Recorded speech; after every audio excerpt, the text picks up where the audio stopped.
rasulu allazi la nabiyya ba'dah. Allahumma salli wa sallim ala hajan nabiyil karim sayyidil mursalin wa man tabi'ahum bi ihsanin ila yaumiddin. Amma ba' fa ya ayyuhan nas ittaqullaha haqqa tuqatih wa la tamutunna illa wa antum muslimun. Saudara hadirin ma'asyiral mukminin, jemaah salat fardu Jumat para orang tua kami yang dimuliakan Allah. Sembari di kesempatan di Jumat yang penuh berkah ini, mari sama kita bersyukur kepada Allah. Limpahan karunia rahmat masih Allah berikan kepada kita bersama, hingga akhirnya di saat ini Allah masih panjangkan umur kita. Allah masih berikan kesehatan kepada kita untuk sama-sama melaksanakan satu kewajiban kita kepada Allah. Semoga kiranya dengan niat ikhlas kita datang ke masjid ini untuk melaksanakan fardu Jum'ah. Inilah nantinya asbabnya Allah pertemukan kita di surga. Amin ya rabbal alamin. Salawat dan salam tak lupa pula mari kita panjatkan buat roh junjungan kita baginda Rasulullah sallallahu alaihi wasallam. Semoga kiranya kita manusia yang selalu mempedomani beliau, manusia yang selalu mengucap salawat kepada beliau. Allahumma salli ala sayyidina Muhammad wa ala ali sayyidina Muhammad. Semoga kiranya kita selalu menjalankan sunnah-sunnahnya, mengucap salawat kepada beliau dengan izin baginda Rasulullah sallallahu alaihi wasallam. Nantinya kita diberikan syafaatul uzma, syafaat yang besar. Amin ya rabbal alamin. Dari atas mimbar ini khatib mengajak bagi diri saya dan kita semua untuk selalu meningkatkan ketakwaan kita kepada Allah. Boleh jadi di waktu-waktu yang lalu takwa kita, iman kita goyang dengan seketika. Dengan datangnya ini Sayyidul Ayyam, Yaumul Mubarak, hari yang penuh berkah, kita berkokoh kembali, kita berkuat kembali semata-mata liridallah, mencari keridhaan daripada Allah Subhanahu wa taala. Saudara hadirin ma'asyiral mukminin, jamaah salat fardu Jumat para orang tua kami yang dimuliakan Allah. Dalam satu kesempatan baginda Rasulullah sallallahu alaihi wasallam menadahkan tangan di hadapan Allah, bermunajat di hadapan Allah, berdoa di hadapan Allah dengan satu ungkapan yang amat populer bagi kita bersama. Beliau mengucapkan, Allahumma barikna fi Sya'ban wa ballighna Ramadan. Rasul bermohon kepada Allah, Tuhan berikan kami keberkahan dengan datangnya bulan Sya'ban. Panjangkan umur kami, sampaikan kami, ketemukan kami, supaya kami ketemu dengan Ramadan. Oleh karenanya pantas dan wajib kita bersyukur kepada Allah. Hari ini Allah panjangkan umur kita, hari ini Allah berikan kesehatan kepada kita. Akhirnya kita mohonkan kepada Allah supaya kita ketemu dengan Ramadan. Hadirin ma'asyiral mukminin yang dirahmati Allah, berbicara Ramadan, maka ada dua momen yang besar yang dapat kita pahami bersama. Yang pertama, ketika datangnya bulan Ramadan, maka kita gembira menyambutnya. Kenapa gembira? Karena di dalam bulan Ramadan itu didapati yang namanya rahmat. Muslim atau tidak muslim, maka ketika datangnya Ramadan semua gembira. Terutama kalau kita lihat dengan seketika berada di pasar, yang muslim tidak muslim, kenapa mereka semangat? Ada rahmat di sana, rezeki bertabur. Yang kedua, ketika datangnya Ramadan, di sana penuh dengan maghfirah, ampunan. Ketika kita melaksanakan ibadah kepada Allah, maka yakinlah apa yang kita laksanakan insya Allah diistijabah oleh Allah Subhanahu wa taala. Hadirin ma'asyiral mukminin, para orang tua kami jamaah salat fardu Jumat yang dirahmati Allah. Nah, akhirnya ketika kita beribadah di jalan Allah Subhanahu wa taala, Allah jauhkan kita nantinya dari api neraka yang selalu kita sebut itkum minan nar. Tapi yang demikian itu terjadi kalau umpamanya kita dengan ikhlas mengisi malam-malam Ramadan kita dengan beribadah kepada Allah Subhanahu wa taala. Ini yang pertama. Karena kata Rasul, man shoma ramadhana imanan wa ihtisaban ghufira lahu ma taqaddama min dzambi. Siapa semangat gembira menyambut dengan datangnya bulan Ramadan, maka yakinlah ghufira lahu ma taqaddama min dzambi, Allah akan menghapuskan dosa-dosa yang telah lalu. Dosa yang seperti apa? Dosa-dosa yang kecil sebelumnya kita perbuat, mata kita memandang pada pandangan yang tak baik, telinga mendengar sesuatu yang tak baik, kaki melangkahkan pada tempat yang tak baik, maka semangat kita menyambut dengan datangnya Ramadan ini untuk beribadah kepada Allah, berbagi di jalan Allah. Yakinlah ghufira lahu ma taqaddama min dzambi, insyaallah Allah akan ampunkan dosa kita di hadapan Allah Subhanahu wa taala. Yang kedua, di samping adanya gembira dalam hidup kita ini, dalam hati kita ini menyambut dengan datangnya Ramadan, di lain itu juga kita amat sangat bersedih. Kenapa bersedih? Kita punya teman, kita punya sahabat yang dahulunya selalu ngomong bareng, kita punya abang yang dahulunya bercengkrama bareng, kita punya teman dahulunya selalu ngopi bareng. Hari ini ketika mau ketemu dengan Ramadan, mereka lebih dulu dipanggil Allah Subhanahu wa taala. Kita punya mantu-mantu berpulang ke rahmatullah, orang tua berpulang ke rahmatullah, anak-anak berpulang ke rahmatullah. Kalaulah boleh jujur ditanya, apakah mereka mau ketemu dengan Ramadan? Saya yakin dan percaya mereka pasti mengatakan, kami mau ketemu dengan Ramadan. Kenapa mau? Karena di sana banyak rahmat, karena di sana banyak maghfirah. Ketika kita beribadah kepada Allah dengan ikhlas, yakinlah itqum minan nar, Allah jauhkan kita dari api neraka. Saudara hadirin ma'asyiral mukminin yang dirahmati Allah, berapa banyak saudara kita yang dahulunya bersama kita, hari ini mereka tidak ada lagi bersama kita. Saya punya sahabat saya umur 41 tahun, dahulunya sebelum bulan ini selalu bercengkerama, bersenda gurau, akhirnya beberapa waktu yang lalu berpulang ke rahmatullah. Kalau ditanya apa momen yang harus kita kerjakan bersama, saya mau mengisi Ramadan dengan ibadah kepada Allah, tapi kata Allah tidak, sampai sini waktumu.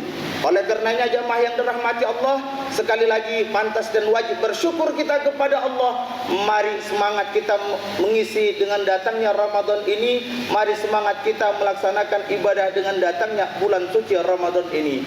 Saudara hadirin ma'asyiral mukminin yang dirahmati Allah, ketika kita punya ayah dan emak dalam hidup ini, mereka berkorban berjuang untuk kita, hidupnya untuk kita, matinya untuk kita, semua mereka lakukan untuk kita. Ketika kita katakan kita cinta dan sayang kepada mereka, hari ini mereka tidak ada lagi bersama kita. Apa yang pantas dan wajib kita sampaikan kepada mereka, kita berikan kepada mereka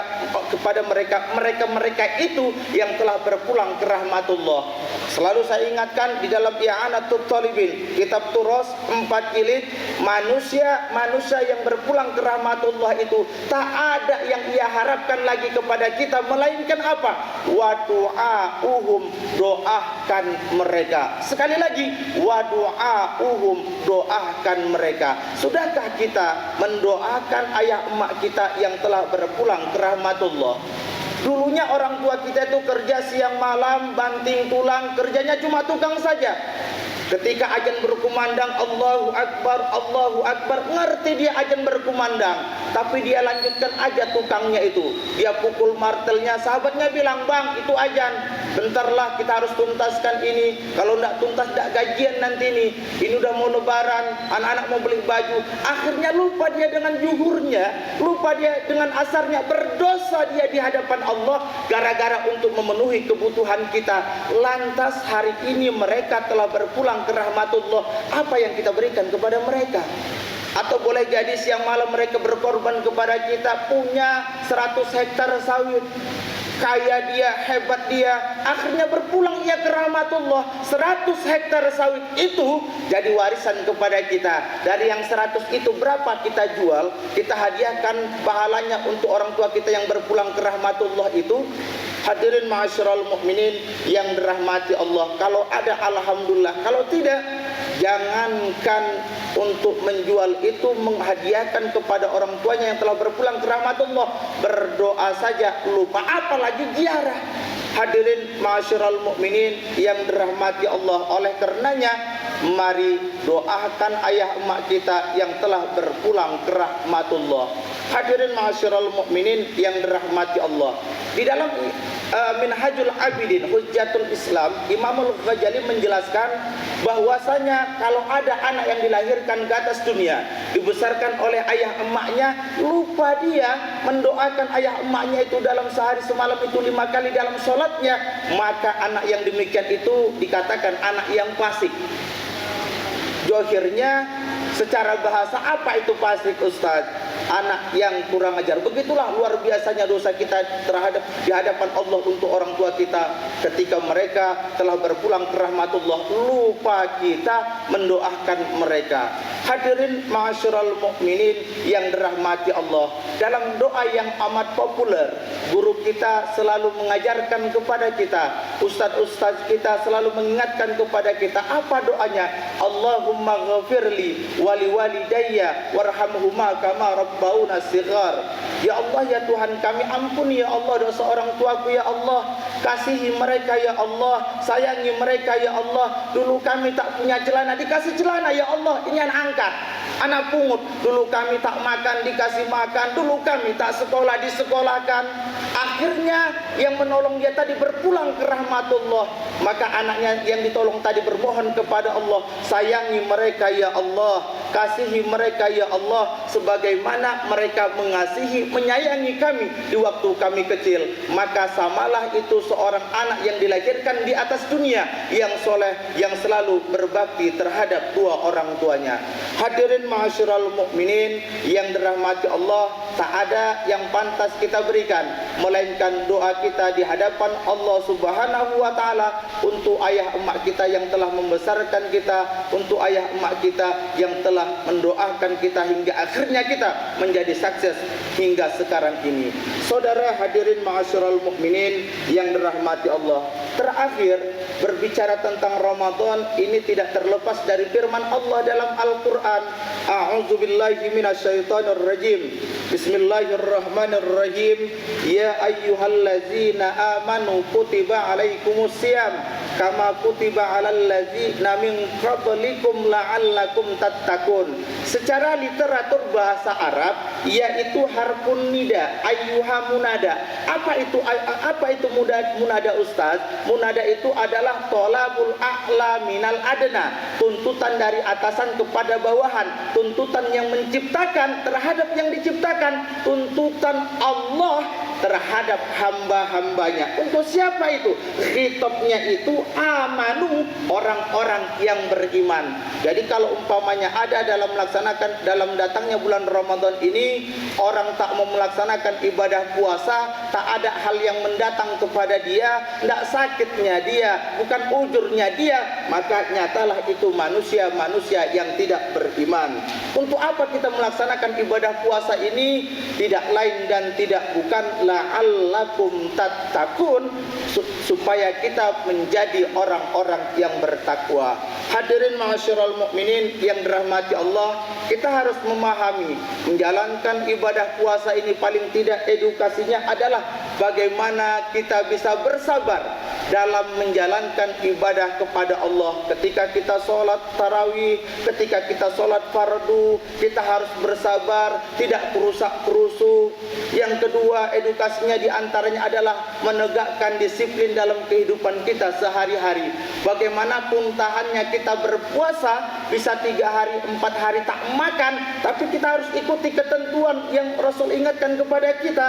Kapan kita harus berbuka, kapan kita harus sahur. Kalaupun tahan kita berbuka sampai jam 10, itu tidak termasuk yang disuruh dan diperintahkan oleh Allah. Maka berbukalah kita kapan waktunya, sahurlah kita kapan waktunya. Hadirin ma'asyiral mukminin yang dirahmati Allah, semoga semangat kita, ikhlas kita menyambut dengan datangnya Ramadan ini, Allah ampunkan dosa kita dengan dosa-dosa yang telah lalu. Sekali lagi dalam akhir khutbah yang singkat ini, mari ketika kita katakan kita cinta sama emak kita cinta dengan ayah kita, wa du'auhum, doakan mereka. Itu saja khutbah singkat kita di kesempatan Jumat yang penuh berkah ini. Semoga bermanfaat bagi diri saya dan kita semua. Barakallahu li wa lakum fil Qur'anil azim wa nafa'ani wa iyyakum bima fihi wal ayati wa dzikril hakim wa taqabbala minni wa minkum tilawata innahu huwal ghafurur rahim.